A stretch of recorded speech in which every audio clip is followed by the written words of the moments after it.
జాగ్రత్తగా విను. ఈ శ్లోకంలో కృష్ణ చెప్పేది ఒక క్వాంటమ్ ట్రూత్.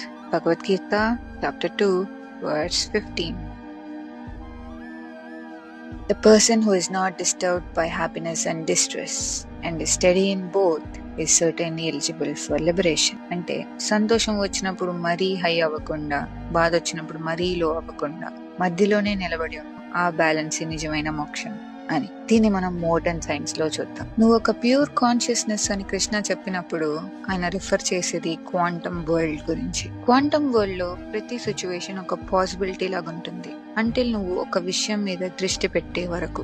నువ్వు దేనిపైనైనా ఫుల్ అటెన్షన్ పెట్టినప్పుడు అది నీకు అట్రాక్ట్ అవుతుంది, రియాలిటీలోకి వస్తుంది. So when you get two caught in Joy are pain, నువ్వు ఆ ఎమోషనల్ స్టేట్ లోనే లాక్ అయిపోతావు అండ్ ఆ ఫీలింగ్ తో టై అయిపోతావు. కానీ వెన్ యూ స్టే కామ్, అంటే సంతోషాన్ని చేసేయకుండా బాధతో ఫైట్